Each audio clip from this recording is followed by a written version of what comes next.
যুদ্ধের ক্ষয়ক্ষতি লুকানোর সব রকম চেষ্টা করার পরেও পুরোপুরি সফল হতে পারছে না ইসরায়েলি কর্তৃপক্ষ। এবার তাদেরই একটি সংবাদ মাধ্যম টাইমস অব ইসরায়েল ক্ষয়ক্ষতির বর্ণনা করে প্রতিবেদন প্রকাশ করেছে। প্রতিবেদনে বলা হয়েছে, রবিবার ইসরায়েলের বন্দর শহর হাইফাতে ক্ষেপণাস্ত্র হামলায় অন্তত ৫ জন আহত হয়েছে। বলা হচ্ছে, লেবানন থেকে হিজবুল্লাহর ছোড়া ক্ষেপণাস্ত্রগুলো ইসরায়েলের বিমান প্রতিরক্ষা ব্যবস্থা বাধা দিতে ব্যর্থ হয়েছিল। এর মধ্যে একটি রকেট একটি ব্যস্ত শহরে আঘাত করলে এই হতাহতের ঘটনা ঘটে। মধ্যরাতের কিছু আগে হাইফাতে ছোড়া রকেটের দায় স্বীকার করেছে হিজবুল্লাহ। তারা দাবি করেছে, ইসরায়েলি আকাশ প্রতিরক্ষা ব্যবস্থা আয়রন ডোমকে উপেক্ষা করে তাদের ফাদি-1 ক্ষেপণাস্ত্রটি ইসরায়েলের একটি সামরিক ঘাঁটিতে আঘাত করেছে। এছাড়া 2টি রকেট ভূমধ্যসাগরের উপকূলে অবস্থিত হাইফা শহরে ও আরও 5টি রকেট 65 কিলোমিটার দূরে অবস্থিত তিবেরিয়াসে আঘাত হানে। হাইফাতে ধারণ করা একটি ভিডিওতে অবশ্য রকেটের আঘাতে একটি ট্রাফিক সার্কেলের ভারী ক্ষতি হতে দেখা গেছে। অন্য একটি ভিডিওতে দেখা গেছে, হামলা চলাকালীন সময় একটি অ্যাপার্টমেন্টের ওপরে ধোঁয়া উঠছে।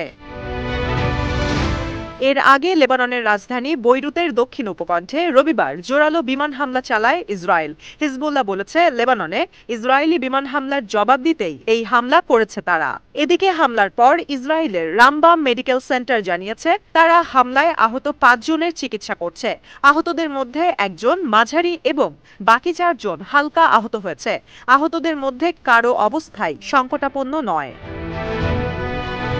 যদিও আইডিএফ হামলার ক্ষয়ক্ষতির বিষয়ে বিশেষ কিছু জানাতে চায় না, তবে এবার হিজবুল্লাহর ক্ষেপণাস্ত্র হামলার খবর নিশ্চিত করে এক বিবৃতিতে তারা বলেছে, হামলাটি আটকাতে তাদের ব্যর্থতার তদন্ত চলছে।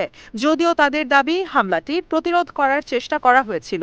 রবিবার সারাদিনে উত্তর ইসরায়েলের দিকে লেবানন থেকে প্রায় 130টি রকেট ছোড়া হয়েছে বলেও জানিয়েছে আইডিএফ। তারা আরও বলেছে, গত বৃহস্পতিবার থেকেই টাইবেরিয়াস এবং গ্যালিলি সাগরের নিকটবর্তী অন্যান্য শহরেও বেশ কয়েকটি রকেট হামলা হয়েছে।